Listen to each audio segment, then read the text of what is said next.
bow down and say you are King. So let's start right now. Why would we wait? King of glory, fill this place. Just wanna be with you. Just wanna be with you. King of glory, fill this place. Just wanna be with you. Just wanna be with you. Say it. Yes, the world will bow down. Every man will bow down and say, so let's start right now. Why would we wait? Come on now. In victory. Come on now. Say, King of glory. Hey, come on now. Just wanna be. Oh, just wanna be with you. Come on now. Say, King of glory. Fill this place. Just wanna be with you. Just wanna be with you. So we'll sing hallelujah till you come again.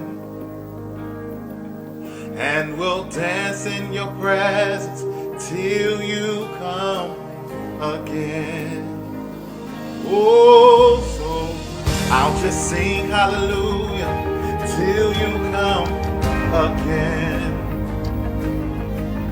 And I'll dance in your presence till you come again. Sing hallelujah till you come. And I'll plant my feet right now and dance till you come. Just make that declaration. Sing hallelujah. Oh, let's go.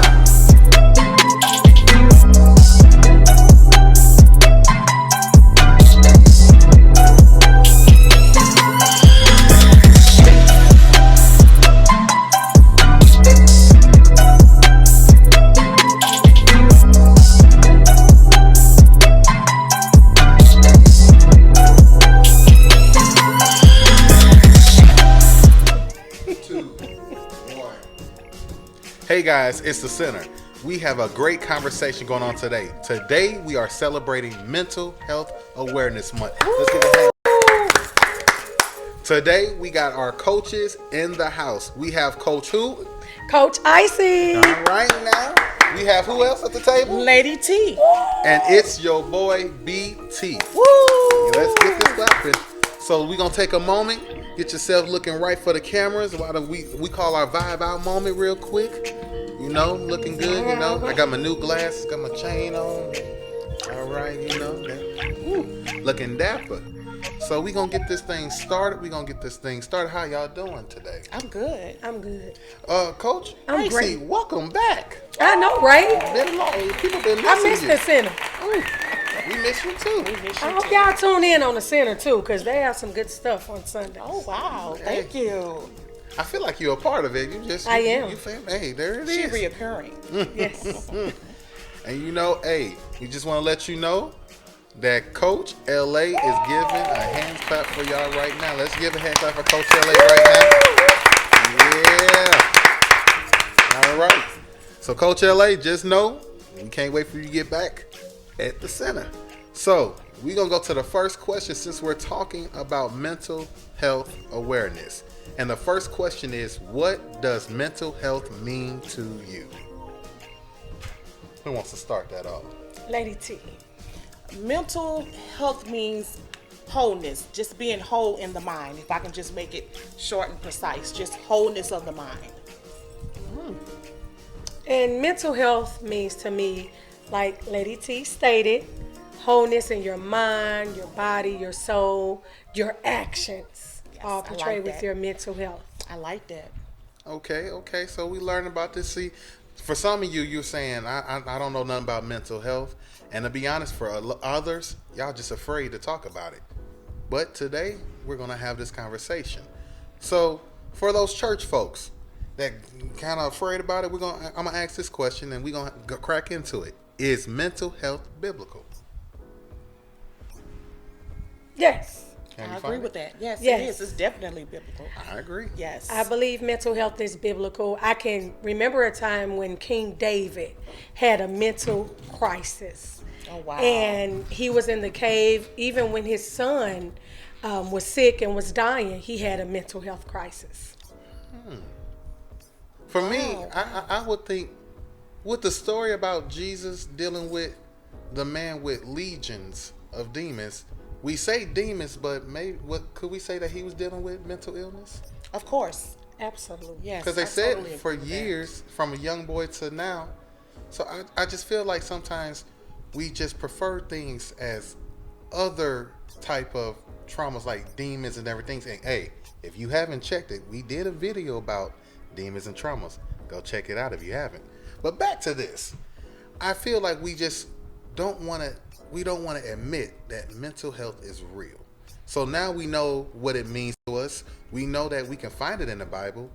So let's go to this third question. It says, can we overcome the stigma that's dealing with mental illness and emotional health?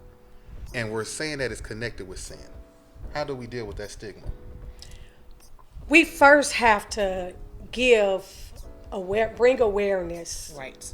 to our community, to Right. our people in reference to mental illness. Being that mental illness was always connected with demonic forces, demonic activity, or they would just call them crazy. Right. They would think it was tied to sin of their father or their mother or something of that sort. So we first want to deal with it and know that mental illness is just like if a person was diagnosed with cancer. Exactly. It's an illness. Yes. And it's something that needs to be treated. Right. So if you're diagnosed with cancer, you can't just say, oh, they were diagnosed with cancer due to sin. No, it's part of the body. And so you treat it with chemotherapy. The same with mental illness. It has to be treated. Okay. Yes, and I want to add on to what Coach Icy said. You know, dealing with mental, emotional awareness. It's easy to say it's a demon in church because when you say it's a demon, we can blame it on something else, and it really don't have to be dealt with.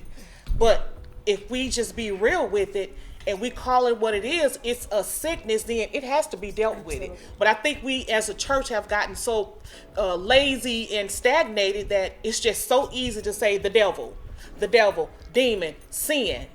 Because once you put that on there, oh, hands off, we're done. You just need to go to the altar and ask God to forgive you. But no, we got to get away from that. You know, we have to put that aside because that's not working. Things are getting worse. It's time to recognize mental illness and emotional illness, and it's time for us to deal with it. Absolutely. I still believe, and just know the shirts are coming, that we need the altar and we need the couch. We do. Yes, we do. We do. One thing I'm learning about in the church, and this is just talking in the church, that a lot of times we do the exorcisms, we do the long prayers, we do all these things. And what I'm learning is the moment we say mental illness in the church, the first thing is, oh, you're going against the Bible. Why are people so afraid in the church to just admit that it's not a demon? I believe they're afraid to admit it because it was a stigma that was placed on people years and years ago. So they feel like if they identify that this is a problem, it makes them feel weak or that they don't have control. over a matter, or that they don't have any power. And it has nothing to do with power, control, or even weakness. It's just the illness that came upon someone, and we should be resourceful and give them the treatment they need so they can overcome and have victory. Right. And growing up, I can say I went through a lot of what they call having the demon or devil cast out. But what people didn't understand, it wasn't what was in me per se, an entity. It was the trauma that I was dealing with. So I guess that's why, I was constantly on the altar. I need, pray for, I need prayer, I need this. But when I left church, I had to go back home to the same situations.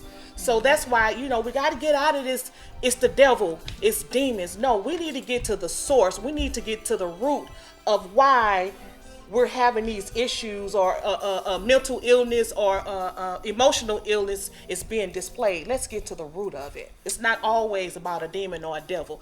It's about a situation, whether it's trauma, whether it's genetically. We got to get to the root of it.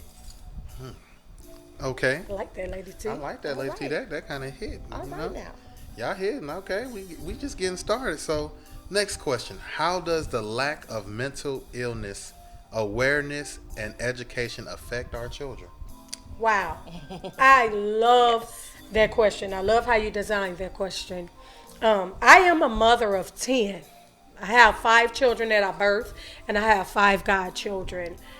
Mental illness for me. How many you birthed again? I birthed 5. Okay. Where did it come from? Thank Okay. you. She said 10. I was going to So say. I birthed 5, but I have 5 godchildren. Okay. Now my godchildren got this thing. If I don't include them, it's a whole problem. Okay, we got So you. that's why I say I'm a You mother of 10. included. Okay. So, but here's the thing. I'm going to just be transparent. I was having mental illness issues. And in 9th grade, I remember going to school, and one of the instructors said, "You need a therapist." And I immediately was like, "I don't need a therapist. You crazy." She was like, "No, I have a therapist. People who don't have a therapist is crazy. People with a therapist recognize that they need help. Oh, wow. And they get the help, right?" Wow. So years down the line, I started knowing my mental illness was affecting me, where I kept fighting all the time. I was always angry. I was always triggered. I was always in my boss' office because I done got triggered by good instruction. I just was making bad choices. So with my children, go on forward with my children, I started recognizing some mental illness in them. So I became transparent with them. And I let them know what I went through and how I believe in the power of addressing the situation of mental illness. And now we have a safe place. I created a safe environment in my home where you will not be categorized as crazy because you're having a mental illness crisis. Reach out for help. Right. Children, reach out for help. Right. And I could say even me being a single mother with my son, this is my son. And so in raising him, I didn't take the time to recognize that he was hurting. As being a single mother and you're raising a child on your own and the father's not in the home, we tend not to take into account that child could be suffering because they're missing the other part of them, that they don't they don't feel whole because they have mom but they don't have dad. So we don't take the time to really consider what the children is going through, and we begin to see the children act out and we don't know how to handle it. You want to beat it out of them, you want to put them on punishments. But I learned later on in life, no, I need to sit down and recognize what my son is dealing with. And get the necessary help. And yes, I had to end up putting Brandon in counseling because he was dealing with rejection. You know what I'm saying? But, I didn't know at first. I wasn't taught that. I was just taught, pray for him. Just keep praying for him. Yeah. But it didn't work. Things began to get worse. He began to act out even more. But, but with my grandson, we learn now, when you see it and you recognize it, get the necessary help. Get the help. Get the necessary help. Yes. I remember those days, and one thing I would say is, all I heard was pray, Right. pray. And I think one thing about we have to be careful, especially in the church, is when it seems like things are not working, we quick to tell the people, well, you're not praying hard enough. You're not believing hard enough. You don't have enough faith. And I believe that also adds more weight to that mental illness that they're dealing with. And that affected me for so many years because I felt like maybe I'm not praying much, maybe I don't believe enough. But I think when we're praying, we need to be praying that God give us the resources and the wisdom, and understand that maybe those resources are outside the four walls. I don't believe you can have mental illness be healed in the church. I believe it's outside the four walls. And until we admit that, I believe that the church will be none effect in this cause. Right. But I want to say this. No, I don't think you can just get the healing per se, the help in the church, but I think the church can give you strength. You can get your strength from the church, and then you go to that doctor or that psychiatrist or counselor, and you get the tools for healing. But yeah, we do need the church, because we do need to come together. We do gain strength when we come together. And I want to ask the questions: is it a difference between mental illness and emotional illness? Is it a difference between the two? I believe they tie in together, actually, because with mental illness, it has something to do with your emotions, the way you feel, your five senses, your taste, touch, feel. It all has to do with that. So with the emotional healing, once you get your mental health in control, your emotions get healed all at the same time. They work together. Do you agree? I agree with her. I agree with it too. I agree. So that was a nice little bonus question you threw up in the I know, I'm sorry, that was off the record, but Okay. I like it. This conversation getting a little good. I'm feeling a little rising. right. Because I want to go back. You mentioned when you said you was dealing with mental illness, but you were diagnosed with emotional. You weren't diagnosed with mental. So I didn't know if it was quite a difference in that, so I just wanted to bring that. Well, it all falls under the category of mental illness. Like for me, I'll be transparent.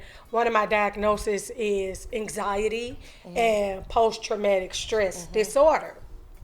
So with that, I started studying all the different types. Some of my children are diagnosed with personality disorder. There are different disorders that even falls in my household in categories, but it's all in the same. So what we do in our household is we treat ourselves in the household also. Affirmations, talking about it. Literally, how was your day today? How are you feeling? Don't always say you're blessed and highly favored, because you're not. You're not. Be truthful with yourself. If you're not having a good day, it's okay to say, I'm not having a good day. Reach out for help. It's okay. It is. It's okay, It is. It's okay. It is. And, we were talking earlier whether, it can be genetically passed down. And with Brandon, one thing that the doctor told me with Brandon, his was caused by trauma. So, what do you think about trauma-induced situations versus genetically? Is it a big difference in that?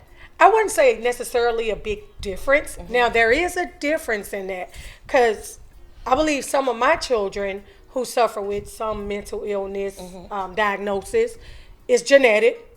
Her family, some haven't been diagnosed yet. We kind of act alike. But,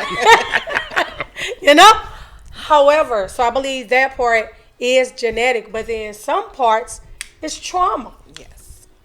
COVID alone was traumatic for our young people. For me. Yes, for me too, right? So it's trauma and genetically. But it can be fixed. And I also wanted to stick a pin here, because I know you all mentioned with the church and things of that sort. We have to remember mental illness is about science also. Yes. So you cannot have church without science. You have to have church and science. They have to work together. And so when we try to separate the two, that's why we're in a crisis now with suicidal issues, because we've been separating science and the church. Put it together. It can go together. Coach Icy, you talking. Oh my God. Since we're going to go there, since Wow. we're going to go to suicide, that's kind of crazy. You going right to the next question. Why is suicide more prevalent in this generation than in previous generations? I'm going to let y'all start, because I got something I want to get off my chest. You want to go first, Lady I'll T? go first because Go I know ahead, she's going Lady to come T. with some nuggets. You I come with still go back to the point of social media. It was a time where things happened, you didn't hear about things because we had no way. I mean, unless you just dial a telephone. Hey, what's up, girl? Did you hear about so-and-so? Or. But now social media teaches Yes. our children on how to commit suicide. It teaches our children on why you should. So we have become so desensitized in life to, the kids think it's okay. Yes. They think it's like a fashion statement to attempt to even try to take your life. But to me, social media is good. It's a way, because we're using it. It's a way to spread, to reach a big audience, but also we can take this thing that's good and we also can use it for bad. Yes. And so that's an area where social media is being used for bad because it's promoting suicide for our youth. Yes. I totally agree with you, Lady T, with social media. A lot of people may say, oh, I don't think so. No, it's true. Yes. It's true. Once it goes into your ear gates and you hear it, it goes into your subconscious. And if we're not teaching our children how to throw away thoughts and throw away things that don't belong there, it then start grabbing fruit. Right. And it start building in their mind, and then they think they have to do it. So when the voices come, you're almost at the end of it, right? Yes. So I believe the suicide rate is also going up because of this new club I found out through my children, the 27 Club. What is that? Where you commit suicide before, if you didn't die before 27 by a freak accident or something, you take your own life. Oh my God. And so when my children made me aware of the 27 Club, they would come and say, Mom, here's another one. They died in the 27 Club. They said it in their rap. They said it in this. And I was like, oh my goodness. That's why I'm glad you brought up social media and then suicide with bullying. Mm-hmm. We have to teach our young people. We have to build them up in the home. So when they go outside and they run into bullies, because bullying will never stop. It's about building them in the home and also speaking up for themselves. You don't say, oh, go tell them or nothing. No, you stand up for yourself and you let people know crop failure and you will not speak to me in that tone or in that way. That's right. And it don't always have to be a conflict with it. I believe that's when the suicide rate will start going down, when we stop making our children run from it. Go to the problem, address the problem, and fix it. Wow. That's awesome. So I'm gonna bring. We're hearing it from the schools. We're hearing it in the social media. For me, and I admit we being there. I deal with suicidal thoughts from time to time. I was put in the crazy home as a young person by my mama. Just 1 week. Because he needed to talk to a counselor. Yes. But as an adult, I start asking myself. At first it was bullying, but now I've dealt it as an adult a couple times, and I've learned that for me, I had to find the root, and for me, it's attached to the church.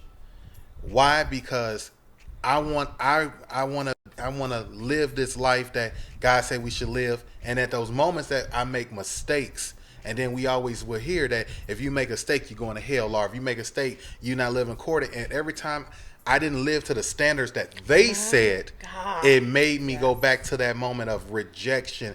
And then also the politics in the church. We don't understand that when you make somebody feel like they're not welcome, you never know what they're dealing with. Right. So if they're dealing with rejection, for me, as being a musician, I wasn't invited to all the churches because I didn't fit the mold. I didn't act the way, I didn't sing the way, I didn't preach the way. And for a long time, I dealt with that. I'm not good enough. I'm not this and I'm not that. And I start thinking about, well, if I'm not good enough and this is the life, and I love the church, therefore, I had moments I want to take my life because I was depressed. But it's something that when you learn that when God tells you, I created you in my image. Come on. Not their image. Right. So at times we have to be aware that the standards we put in a church, that you got to understand everybody's not perfect. We can't say that if you sin, you go to hell, because let's be honest, we all have, if we want to use those words, we all have sin. If somebody can say they've never sinned in their life, I'm just going to be honest. I believe you're lying. And because you're lying, you just sin. But for me, it's that standard, that pressure that makes people feel like they're not worthy. And the reason why I know that now, because in this time and age, my biggest issue is I'm a preacher, I'm a pastor, I'm all this, and I deal with it. But the highest rates that's going in the church is pastors are killing themselves. So my question is, what is going on now with this generation of pastors and then back then? Because these pastors are killing themselves like never before. I'm so glad you answered that question. For some of you who don't know, I am a pastor also. Okay. Okay? Yes. So glad you asked that question. I remember, I'm just kind of go back a little, calling my spiritual father because I walked in the worst shame ever. I felt like I sinned and I felt terrible. And I called him at 5 something in the morning. And my spiritual father laughed over the phone. And I'm like, I'm calling you ready to commit suicide and you're laughing at me. And he said, when are you going to see who you are? Wow. When are you going to recognize who you are? He started laughing and said, you're going to have a lot of more of those falls. Get ready. He said, honey, if you serve and you say you on my team don't walk in shame. Never again call me with shame coming out of your mouth or in your heart. You don't walk in shame. You're not being made righteous. You're already righteous. There's nothing else. So at that moment, I became totally free because I was a preacher who was always suicidal. My most suicidal moments in my life was when I became a preacher. Ooh, come on now. I was a preacher pregnant out of wedlock with my son Zechariah. Jesus. Out of wedlock. And was set down. Okay? Listen, so I was taught shame, but when I came under my new covering, he said, you don't walk in shame. And from that moment on, I don't care if I sinned, it was already covered. Not that I promote sin, because I don't. But hear my heart. To free yourself from mental illness is you have to know who you are. And you don't have to walk in that shame. Don't beat yourself up. Encourage yourself. I am this. I am that. Self-affirmations. I don't walk in shame. And I only apologize one time. I don't keep apologizing for one. If I hurt you, I will repent to you. But I will not come back and repent again. Because now you're putting me in shame. Can I say something? Go ahead. I want to speak to my fellow pastors out there. Pastors, please stop letting your members, your sheep, put you on this high pedestal where you feel like if you fall, life is over. You are human. I am human. We are human. God's love was created that if we fall, we're going to be okay. God still loves us. But we have to stop allowing people to put us so high until we don't have any in between. We go from here and we just hit the pavement. Where's the in between? Come down, pastors. Come down and know you are human. And God loves you. He loves you. No matter what. Through all your ups, your downs, your mistakes, we're imperfect in certain areas. But the love of God, he sustains us. He makes up for where we are weak. But we got to stop allowing people to put us so high until we can't even imagine ourselves falling. And if we fall, life is over for us. If it's not, pastors, it's time for us to stop killing ourselves mentally, emotionally, and spiritually, because we have allowed ourselves to be put on the highest mantle and we have no room for God to catch us. yes. Can I read this? It says that among clergy taking the survey that was made, it says that the rate of depression was even higher from its previous. They said it was at 11.1% and it doubled. And it says that many are dealing with anxiety, many are dealing with depression and suicidal thoughts. And you just said that it's that pedestal, meaning it's just growing. And so my thing is, are pastors afraid of getting help? Yes. Do they feel like this makes them weak? Yes. Because we say they're the man of God and things like that. Yes. So I can't be weak. And I'm gonna be honest. I say it. I always hear people say it, and I say it sometimes, that I shall live and not die. But I'm gonna be honest. That's not enough. Yeah. Just like we say God created pastors, we say God created doctors, we say God created this. Well, God created people that can sit you on a couch and help you with your mental illness. Yes.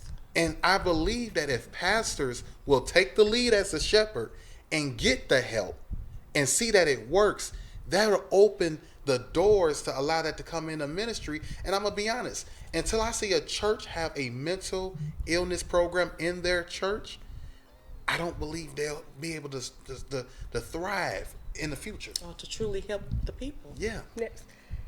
Absolutely. I totally agree. I was just looking at that stat that you had with the 22%. That's how you know this is called a mental illness crisis. Oh, wow. Jesus. When numbers are doubling, we are in a crisis. So guess what our topic have to be? Mental health. Yes. We can't talk about money right now in our society. We can't talk about anything else. Really, our main focus needs to be on mental health, because mental illness also, it comes against money, our economy. If everybody is breaking down with mental illness and not getting the help they need, there are people calling off work.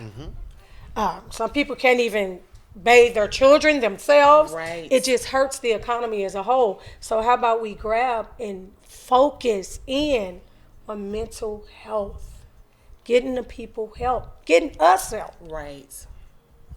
I agree. We need that. I know we've been on that topic long, but I felt like we had enough time to just talk about that, because Right. it's vital. Because in order for the church to heal, and we say, we always sing that song, my heart, my mind, my soul belongs to you. But that word, my mind, this is, in the church field, we say the enemy, I don't believe the devil physically touch you, for those that believe in the devil. But it's a mind game, It's a because mind he game. understands how powerful this is. Yes. This Yes. is your muscle. So I'm going to be honest with you. So good. It's like chess. If I can get you in the mind, like The Matrix, I love the movie. Let's be honest. It's a mind game. And sometimes you want to say the boogeyman, the devil, whatever. Sometimes it could be the person right in front of you. Somebody that raised you wrong. Going to the wrong church with somebody giving you misinformation. If they can mess this up, you'll struggle for a long time, because your mind is just not healthy. And I'm sorry, it's time out for all this other stuff. And, I'm not going to say no cliches, because then people might know who I'm talking about. But let's just be honest. If you are not trying to heal the mind of the people, then you have no business being in that pulpit. And I'm going to just leave it at that. Wow. Yes. I concur. I concur. Yes. Mind healing. One of my great teachers, you all know I have a lot of great teachers. I don't just, I'm not going to name drop, but I have a lot of great teachers. But one of my great teachers taught me a very, very important lesson. And they stated to me something about mind manipulation. Oh, wow. If your mind is going a certain way, you can manipulate your mind to bring it back into its regular focus so that you can continue on with your day. Right. So, for example, for some say, well, what's mind manipulation? If you're in a horrible place and say Hawaii is a place you want to go to, that's one of your dreams, pretend you're there and go there in your mind. You can do that with your mind. can. Yes, you I've done can. it several times. done it too. Put your mind there and go there. And I don't care what's happening right here in your life. Go there to Hawaii. Right. And once you feel that energy released in the atmosphere, once you feel the universe has came in agreement for your healing, you come back and now you're able to deal with whatever you were Yes. dealing with. Yes. Just a technique. That is so true. Okay. Yes. So we done heard that if we, things that should be set up in the church is mental illness programs. We know that. So Coach Icy, our last question, and this is us going to the close. It's something that you're very educated on. What community organizations can we guide our people to when help is requested? When help is requested, if you all can write this down, if you got your pen and paper, go to dmh.mo.gov. It have all the centers there, the different crisis centers, the Hope Crisis Center, you have the regular crisis hotline, you have all those different centers that you can be a part of. And look at this, it's sometimes free of charge. Most of the time they don't charge for it. So go to dmh.mo.gov. I also would like to give you all the suicide hotline. That number, 1-800-273-8255. I'm going to repeat the number, 1-800-273-8255. Also, one of the things that we're trained through my company or whatever, we're trained if you see someone, say if you see a post on social media and you see that they want to commit suicide, immediately, don't try to call the person who's threatening suicide. Immediately call 911. Try to know as much information on the person that you can to give to the dispatch so they can go and send help immediately to the person and then reach out to a family member. But your first call, don't call the suicide hotline for somebody else you see who in a suicidal crisis, because then they have to call dispatch. So go ahead, call 911, get the person there. I've done that so many times where I talk several people off the ledge by doing that. So again, just some resources. Get the police on the phone. Go on dmh.mo.gov and call the crisis hotline if you need to talk and you don't trust anybody. If you have a trust issue, those people are there 24/7 and you're not on hold long. And they can be trusted because they ain't gonna tell your business to nobody. Yes. No. So this was a good conversation. Yes, I'm just it gonna be was. honest. It was. I feel a little enlightened. I was able to kind of be honest out here. I feel Real and light. raw. Yeah, that's one thing about the center, that we are real, we're raw, I love we it. speak And we are the not truth. embarrassed about our experiences. Testimony. Unapologetic. Testimonies, yes. So again, this was a good conversation. So what I'm gonna do is I'm gonna give each of you, if you have 30 seconds, if there's something you want to say, and so we're gonna start with Lady T. You got anything else you want to add? I just want to say to the church house, I know I've been focusing more on the spiritual aspect of it.